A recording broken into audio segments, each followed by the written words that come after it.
Good morning, I'm Neva Retimanu, and this is your morning news fix for Wednesday, 28th of August.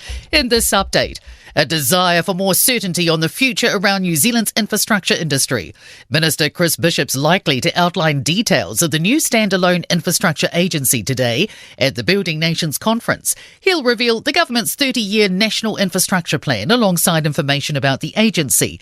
Herald Business editorial director Fran O'Sullivan says the sector's in a mixed position right now with a few big projects on the go. But a lot of things aren't, and one of the problems is that the government is yet to form priorities around an infrastructure pipeline. Potential safety improvements for Auckland's Southern Motorway will be part of a weeks-long investigation into Monday's horror crash. 2 Samoan seasonal workers and a relative were killed instantly when a truck blew a tyre, crossed the median and slammed into their van. County's Manukau Inspector Tony Wakeland says it will be a complex investigation and the public's help will be vital.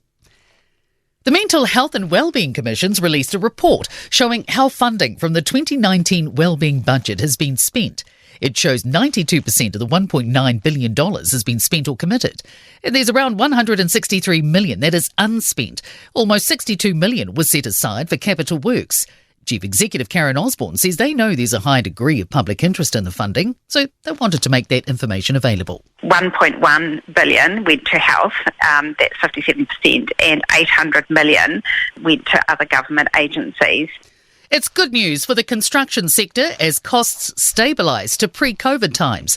QV Cost Builder's latest data reveals the average building cost for residential buildings has increased by 0.3% this quarter, the third in a row. And spokesperson Simon Peterson says decreasing interest rates and lowering inflation, the sector feels almost normal. Wellington could follow Auckland in getting rid of some electric scooters. Auckland Council's cancelled Beam's e-scooter licence, giving it until midnight last night to deactivate its fleet.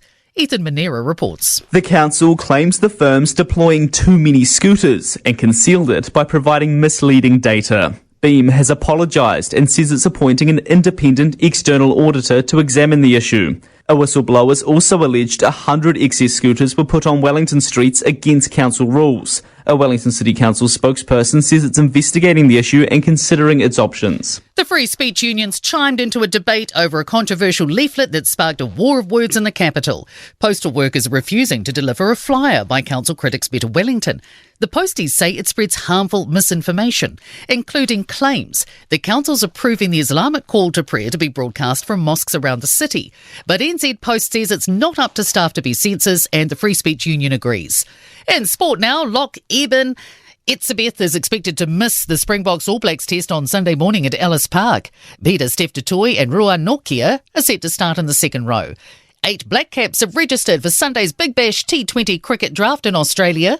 Among them are bowlers Adam Milne and Lockie Ferguson, who turned down central contracts for the coming season. Supercars driver Mark Winterbottom has been let go by Team 18 after 6 years following a decision to replace him with Anton De Pasquale for next season. I'm Neva Retimanu, and that's your latest news fix. We'll be back with the next update at midday from the Newstalk ZB newsroom.